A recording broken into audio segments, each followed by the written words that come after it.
ಕರ್ನಾಟಕ ರಾಜ್ಯ ಅನುಮತಿ ಪಡೆದ ವಿದ್ಯುತ್ ಗುತ್ತಿಗೆದಾರರ ಸಂಘ ಕಸ್ಲೈಕ ವತಿಯಿಂದ ರಾಜ್ಯಾಧ್ಯಕ್ಷರಾದ ಶ್ರೀ ರಮೇಶ್ ಅವರ ನೇತೃತ್ವದಲ್ಲಿ ರಾಜ್ಯವ್ಯಾಪಿ ಬೃಹತ್ ಜನಜಾಗೃತಿ ಅಭಿಯಾನ ಹಾಗೂ ಆಕ್ಷೇಪಣೆ ಸಲ್ಲಿಕೆ ಕಾರ್ಯಕ್ರಮಕ್ಕೆ ಕರೆ ನೀಡಲಾಗಿದೆ. ಸಂಘದ ಪ್ರಮುಖ ಬೇಡಿಕೆಗಳು: ಕರ್ನಾಟಕದಲ್ಲಿ ವಿದ್ಯುತ್ ವಿತರಣಾ ಕ್ಷೇತ್ರದ ಖಾಸಗೀಕರಣವನ್ನು ಸಂಪೂರ್ಣವಾಗಿ ಕೈಬಿಡಬೇಕು.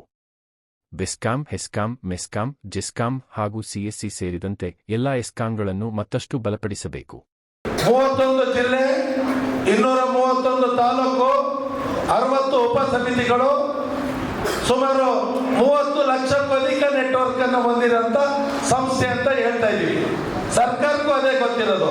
ಇಷ್ಟು ನೆಟ್ವರ್ಕ್ ಇಟ್ಟಿರುವಂತ ಸಂಸ್ಥೆ ಅಟ್ಲೀಸ್ಟ್ 50,000ಕ್ಕೂ ಅಧಿಕ ಅಬ್ಜೆಕ್ಷನ್ ಅನ್ನು ಹಾಕುವಂತ ಗುರಿ ನಮಗಿರಬೇಕು.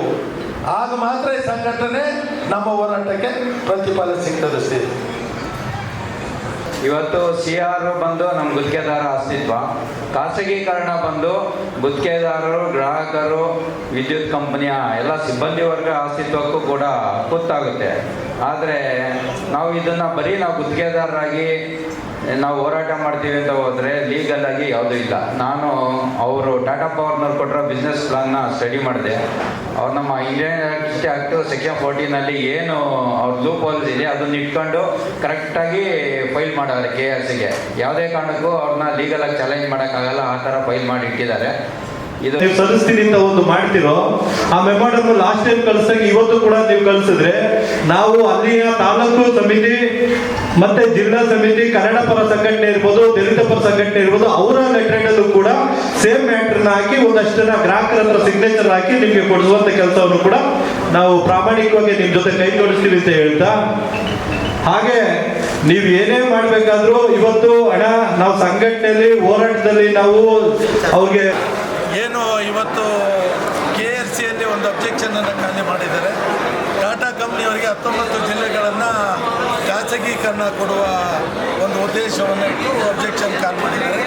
ನಾವು ಇಡೀ ರಾಜ್ಯಾದ್ಯಂತ ಏನು ಈ ಖಾಸಗೀಕರಣಕ್ಕೆ ಅಬ್ಜೆಕ್ಷನ್ ಕರೆದಿದ್ದಾರೆ. ನಾವು ನಾಳೆಯಿಂದ ನಮ್ಮ ರಾಜ್ಯದ ಎಲ್ಲ ವಿದ್ಯುತ್ ಗುತ್ತಿಗೆದಾರರು ಪ್ರತಿ ಹಳ್ಳಿ ಮತ್ತು ಗ್ರಾಹಕರನ್ನ ಭೇಟಿ ಮಾಡಿ ಜಾಗೃತಿಯನ್ನು ಮೂಡಿಸುವ ಮುಖಾಂತರ ಖಾಸಗೀಕರಣದಿಂದ ಏನೇನು ತೊಂದರೆಗಳಾಗ್ತದೆ, ಸರ್ಕಾರದ ಸವಲತ್ತುಗಳು ಸಾಮಾನ್ಯ ನಾಗರಿಕನಿಗೆ ಸಿಗೋಲ್ಲ, ಹಾಗೆ ಏನು ಯಾವುದೋ ಒಂದು ಇಂಟೀರಿಯರ್ ವಿಲೇಜ್ ಇರ್ತದೆ, ಆ ವಿಲೇಜಿಗೆ ವಿದ್ಯುತ್ ಸಂಪರ್ಕವನ್ನು ಕ್ಲೋಸ್ ಟುಗೆದರ್ ಇನ್ವೆಸ್ಟ್ಮೆಂಟ್ ಮಾಡಿ ಖಾಸಗೀಕರಣದವ್ರು ಮಾಡಲ್ಲ.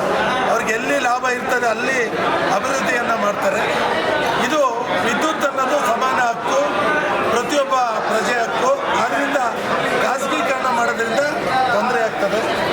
ಮತ್ತು ಈ ವಿದ್ಯುತ್ ಇಲಾಖೆ ಏಷ್ಯಾದಲ್ಲೇ ಫಸ್ಟು ಕರ್ನಾಟಕದಲ್ಲೇ ವಿದ್ಯುತ್ ಬಂದಿರೋದು. ಸುಮಾರು 100 ವರ್ಷ ಇತಿಹಾಸ ಇದೆ. ಈ ಒಂದು ದೊಡ್ಡ ಜಾಲವನ್ನು, ವಿದ್ಯುತ್ ಜಾಲವನ್ನು ಮಾಡೋಕ್ಕೆ ಲಕ್ಷಾಂತರ ಕಾರ್ಮಿಕರು ಬಲಿದಾನ ಆಗಿದೆ. ಏನು ಇವತ್ತು ವಿದ್ಯುತ್ ಇಲಾಖೆ ಇದು ನಮ್ಮ ರಾಜ್ಯದ ಪ್ರತಿಯೊಬ್ಬ ಪ್ರಜೆಯ ಒಂದು ಹಕ್ಕು ಅಂತ ನಾವು ಜಾಗೃತಿ ಮಾಡಿ ಅಬ್ಜೆಕ್ಷನ್ ಹಾಕ್ತೀವಿ. ಹಾಗೆ ಸಂಪೂರ್ಣವಾಗಿ ಕರ್ನಾಟಕ ರಾಜ್ಯ ಅನುಮತಿ ಪಡೆದ ವಿದ್ಯುತ್ ಗುತ್ತಿಗೆದಾರರ ಸಂಘ ಇದನ್ನು ಖಂಡಿಸುತ್ತೆ. ಒಂದು ವೇಳೆ ಖಾಸಗೀಕರಣವನ್ನು ಮಾಡಿದರೆ ಬೃಹತ್ ಹೋರಾಟವನ್ನು ನಾವು ಈ ರಾಜ್ಯದಲ್ಲಿ ಹಮ್ಮಿಕೊಳ್ತಾ ಇದ್ದೀವಿ. ಅದಕ್ಕೋಸ್ಕರ ಇವತ್ತು ನಮ್ಮ ಇಡೀ ರಾಜ್ಯದ 31 ಜಿಲ್ಲೆಯ ಪದಾಧಿಕಾರಿಗಳು, ನಮ್ಮ ಹಿರಿಯ ಮುಖಂಡರುಗಳನ್ನ ಕರೆದು ಸಭೆಯನ್ನು ಮಾಡ್ತಾ ಇದ್ದೀವಿ. ಮತ್ತು ಬಿಫೋರ್ KRC ಏನು 23 ಇದೆ, ಅದರ ಮೊದಲು ಒಂದು ದೊಡ್ಡ ಮಟ್ಟದ ಹೋರಾಟವನ್ನು ಫ್ರೀಡಮ್ ಪಾರ್ಕಲ್ಲಿ ಮಾಡೋ ಮುಖಾಂತರ